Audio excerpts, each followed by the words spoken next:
Let's see. After Harrison Butker dropped hammers of truth at a commencement speech, That is true. the petitionings to get him fired. That is also true. Now the NFL steps in there with their 2 cents. Bullshit. And let's not forget about the doxing. See, now that's some bullshit. But where was the NFL and the doxing when Colin Kaepernick took the knee? Oh, yeah, that's right. There weren't any. Now you're an asshole. I'm Jasper Gonzo. This.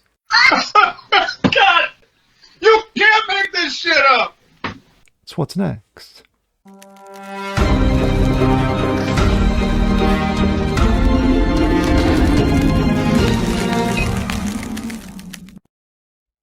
What's up, ladies and gentlemen? Jasper Gonzo. What's next? Your daily dose. Common sense, facts, and salt. Hope you guys are feeling good today. Of course, this is the weekend edition.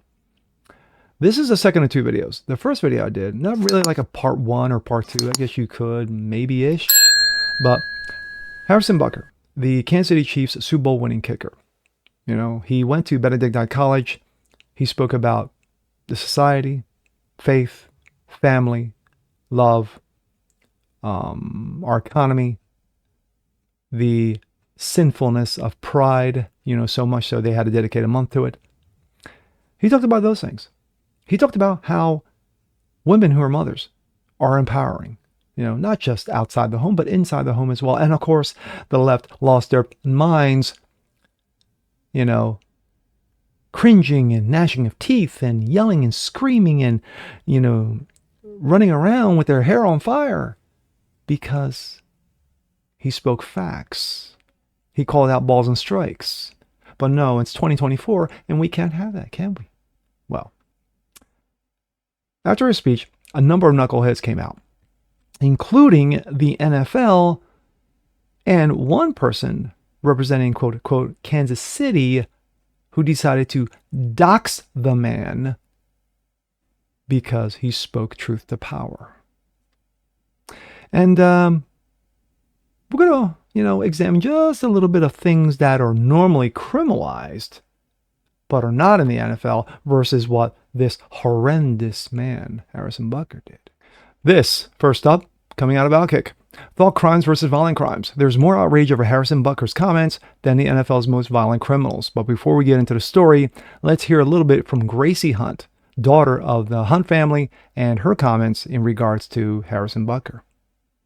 Because the couch would like to know, as America would, the reaction from the Hunt family regarding the kicker, Harrison Butker. Well, I can only speak from my own experience, which is I've had the most incredible mom who had the ability to stay home and be with us as kids growing up. And I understand that there are many women out there who can't make that decision, but for me in my life, I know it was really formative in shaping me and my siblings to be who we are. So you understood what he was talking about? For sure. Okay. And I really respect Harrison and his Christian faith and what he's accomplished on and off the field. All right. There's far more outrage over Kansas City Chiefs kicker Harrison Butker's commencement speech addressed at Benedictine College last Saturday than there is over other NFL players committing actual violent crimes. For recap, Butker's encouraged women at Catholic College to embrace being a mother during his speech. He's credited his wife for staying home while he earned for his family. Ladies and gentlemen of the class of 2024, you are sitting at the edge of the rest of your lives. Each of you has the potential to leave a legacy that transcends yourselves and this era of human existence. In the small ways, by living out your vocation, you will ensure that God's church continues and the world is enlightened by your example. For the ladies present today, congratulations on an amazing accomplishment. You should be proud of all that you have achieved to this point in your young lives. I want to speak directly to you briefly because I think it is you, the women, who have had the most diabolical lies told to you. How many of you are sitting here now, about to cross this stage, and are thinking about all the promotions and titles you are going to get in your career? Some of you may go on to lead successful careers in the world, but I would venture to guess that the majority of you are most excited about your marriage and the children you will bring into this world. Boom. It's just part of it. Butker, a devout Catholic, shared his Catholic worldview with the most important role a woman can assume is birthing a child. Of course, don't tell the men that. Detractors from Butler's speech would have depicted his comments over means to shame women to prioritizing their careers over motherhood. That spin is predictable and BS. That said, Butker's perspective on marriage is rooted in his Catholic faith. Religious messaging is inherently polarizing. We understand how Butker's comments could be made respondents uncomfortable. Yes, because we don't want to be uncomfortable, do we? Even after consuming full context of his commitment speech, yes, after its 20-minute speech, guaranteed there are going to be those who are still cringing and still rectums clenching. What's telling is, however, is the same level of outrage over Butker's address compared to, say, teammate Rashee Rice. Rice was recently arrested on 8 felony charges concerning a hit-and-run accident while drag racing his Lamborghini at 119 miles an hour on a Dallas highway. He's fortunate. One of the vehicles he crashed into, including a mother and a young child, he could have killed or injured them both and himself. He also fled the scene before checking if his victims were okay or if they need a medical attention. I think he did it via text. Anyway, here's the dash cam footage of that lovely, lovely day. Of course, it's do, and there he goes. Of course, he crashes his $100,000+ Lamborghini and causes a major accident on a major freeway. But he can run and catch. So, what's the deal? Earlier this month, the police opened a separate investigation into Rice's for allegedly punching a photographer at a nightclub in Dallas. Yes, again, separate from this incident, leaving the accuser with notable swelling on his face. Multiple outlets, including The Athletic, have since reported on the NFL teams were told in the draft process that Rice and one of his friends allegedly fired multiple bullets into an empty vehicle while attending college at SMU. Again, separate from the first two. Rice believed the owner of the car flirted with his then girlfriend, per the reports. Rice admitted to one violent incident, the hit and run, and has not denied the other two. Yet the NFL did not condemn Rice the way they did Butker. Rice is not the subject of hit pieces for USA Today, NFL hosts, reporters, and athletes, but Butker is. Rolling Stone. Chiefs kicker Harrison Butker gave a sexist, anti-Semitic speech in which he falsely claims Congress passed a bill which, stating something like as basic as biblical teaching of those who kill Jesus, could land you in jail. Again, bullshit.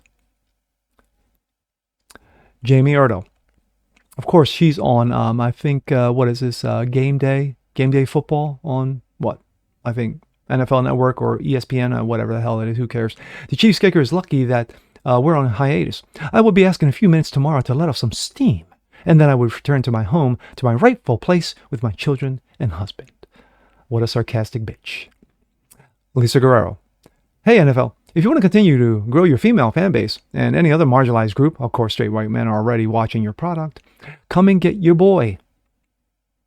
Pathetic. Harrison Butker is a Catholic. Rashee Rice is a thug. And for those reasons, Butker is one of the NFL and the media are disparaging.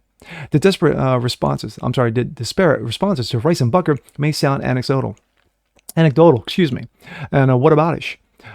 We get it. However, the double standard is indicative of a much larger trend. The outrage machine treats supposed thought crimes more seriously than violence. Look at the NFL. More than 20 NFL players were arrested last season. 20. Just last season. Not 5 years, not 10 years, but last season. The NFL is littered with domestic abusers and players who didn't receive a quarter of the outrage that Butker is receiving. And wokeness. One of these NFL players caught on tape trying to break into a house. The other promoted Christian values. Guess which one the NFL condemned? Of course they did. We go from that to this. Gwen, NFL says they do not agree with Harrison Butker after he voices Christian values. No surprise. On Wednesday, in a statement to People magazine, NFL Senior Vice President and Chief Diversity and Inclusion Officer, which of course was just made up bullshit because it didn't exist 5 years ago, Officer Jonathan Bean clarified Butker's values are not the NFL's. Quote, Harrison Butker gave a speech in his personal capacity. Bean wrote, his views are not those of the NFL as an organization. The NFL steadfast in our commitment to inclusion, which only makes our league stronger. As I mentioned prior, yes, diversity is our weakness, not a strength. In addition to speaking to graduates about the anti-Christian values the current administration holds regarding abortion and motherhood, as well as the cultural emasculation of men, Butker also said Pride Month represented Deadly Sin Month. He's not lying. It's me. Anyway, the NFL's assertive stance that the league does not share Butker's traditional Christian value stands as a stark contrast to how the NFL can't handle situations of infamous national anthem protester Colin Kaepernick. However, when Butker speaks on Christian values and Christian audience at a Christian university, the league apparently fears the need to shove their nose in where they don't belong. The fact that the NFL did not correct Kaepernick's extreme values, but they also adopted key points of his cause and created Inspire Change, a social justice initiative. Yes, they were forced to cough up, what, $10, $20 million for this nonsensical bullshit? But let's go after the Christian man, shall we? Which liberally donates tens of millions annually to groups, some who advocate for defunding or abolishing the police. Yes, the NFL bent over, grabbed both ankles, took it hard like a prison rape scene. And of course, the NFL has far more to cause their voice to dissent from Kaepernick's views. Not because they were repulsive, but also because of the former 49er, making their customers a captive audience. Those who disagree overwhelming by holding his protest before a live game, as well as the NFL facilities, to give interviews about his warped worldview.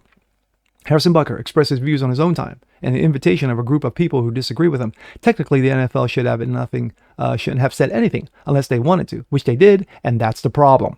So in other words, if the NFL is seeking to communicate with the values of more in line with Colin Kaepernick and Black Lives Matter instead of Christian family men like Harrison Butker, they're doing one hell of a job of it. And then finally, we go to this. Harrison Butker doxed in a deleted tweet. This also coming from Outkick. The official X account for the city of Kansas City tweeted information about the city where Butker lives Wednesday night. The tweet was ultimately deleted. Of course it was. An apology was issued, and a half-assed apology, if that. Unfortunately for Butker, screenshots of the tweet are all over X. We will not be sharing the information here as I have no interest in helping people find out where anyone lives. Same with me. Kansas City, we apologize for our previous tweet. It was shared in error.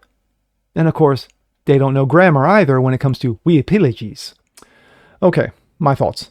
When it comes to the comparing the most violent and heinous knuckleheads that the NFL has to offer versus a man who is speaking out against simply speaking facts, common sense, about faith, family, love, Christian values, traditional values, of course, he's the enemy. He has committed the unpardonable sin, in woke culture. You don't diss the woke. You don't talk ill of the woke. Because if you do, to come after you, to cancel you, to fire you, this, that, the other. This won't be the first. Sadly, this is not the first time, and it won't be the last. This is not the first time that someone's been doxxed. Libs of TikTok, who got doxxed by some clown working for WAPO. And of course, she of the crying nature, and you guys know who I'm talking about right now. Her name completely escapes me, and I don't give a fuck. But this is absolutely ridiculous. But then again, I just remembered another one. How about Brett Kavanaugh? How about when they showed up at Brett Kavanaugh's house? Or a number of justices' house of SCOTUS, because they didn't like that Kavanaugh was getting in to be a justice. Or when they overturned Roe v. Wade, when they burned Roe v. Wade down to the ground, you had those knuckleheads showing up at SCOTUS' houses to the point where there had to be security at their homes. Sadly, this is a society we are living in today. That no longer is agree to disagree and you move on. Now it's, if you disagree with my pronouns, if you disagree with Ukraine, if you disagree with Dementia Joe, if you disagree with the knuckleheads in Congress, if you disagree with the morons in the media, then all gloves are off. We're coming after you. So when you have, and to the knucklehead who doxed, I mean, seriously, again, needs to be sued into oblivion, needs to be fired. Is this going to end? Is this story going to end? No, this story is going to continue to have legs because of how the man is based. Butker is based. But, hey, let them play football, right? Who cares what they do outside of the game as long as they can catch, run, throw, block, kick, defend. No matter what they do, trash baggery-wise, we'll allow it. But Harrison Butker, oh no. He needs to be condemned to the gallows. Y'all a bunch of assholes. And you know it. And with that being said, I'm Jazz Borganzo. This is What's Next. When you see more like this, please have a comment below, like it, share it, subscribe to it, hit the notification bell so you guys never miss a thing. Continue to watch the show, spread the word. Appreciate you guys, and we'll see you next time. Peace.